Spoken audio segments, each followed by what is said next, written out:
I think there's a real problem with the whole idea of reality TV shows.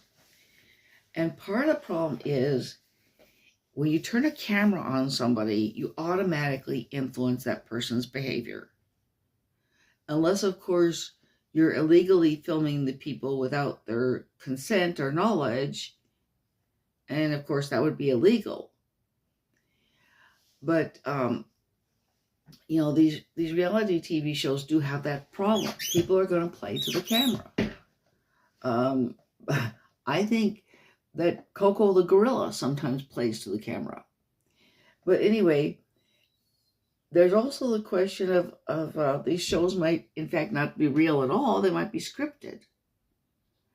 I talked to somebody who, worked on television programs, and she knew somebody who worked on a reality TV show and said it was scripted. Now, the worst so-called reality TV show was Amish Mafia. Now, one thing I will say about it, though, I'll say this. I would have had no objection to that program, none whatsoever, had it been presented as a fictional TV show.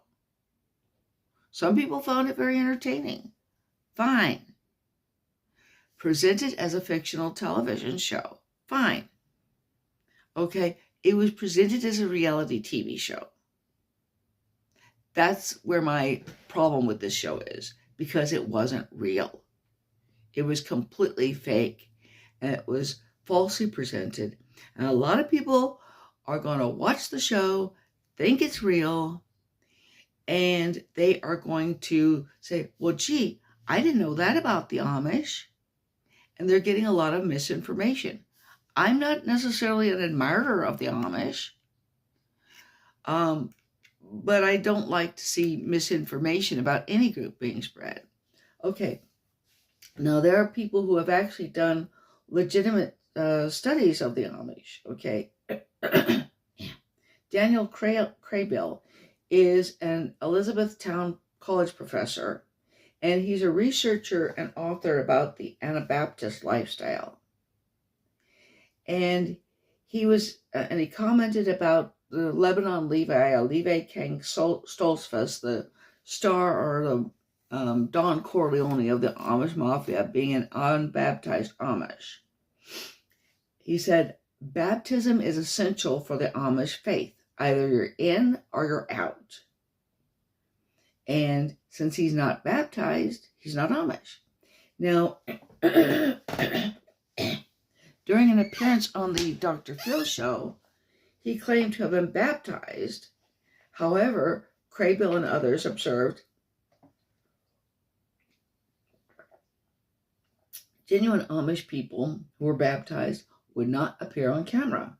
The faith forbids it. They wouldn't drive cars. They wouldn't use cell phones.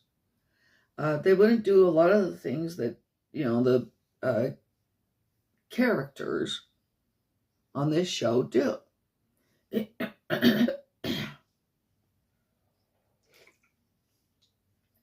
Now, there's another person, Donald Weaver Zerker, Messiah College professor and authority on the Amish.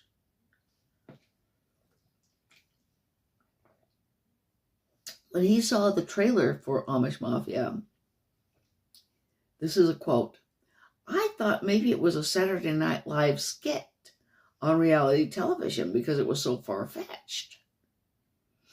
And he later said, my sense is this Amish Mafia is about as real as the Dunder Mifflin Paper Company in The Office. Okay, now, a former prosecutor in Lancaster County, where the Amish Mafia is supposed to be based, stated his office was not aware of an Amish Mafia, and if they were, they would be prosecuted. Okay, now, the show first says that the Amish Mafia is a secretive subculture that operates outside Amish law. Secretive? So secretive they're on television? Okay. And they also make a lot of factual errors. I mean, just to point out one thing, one episode, the narrator states Lebanon Levi was arrested by the Lancaster County Police. There's no county-wide police force. There's a Lancaster City Bureau of Police, but no county-wide force. That's just one of several errors. Okay, but anyway, again, I'm not necessarily an admirer of the Amish. I just don't want bad information being spread about any group. And the Amish Mafia does that. It should have been presented as a fictional show.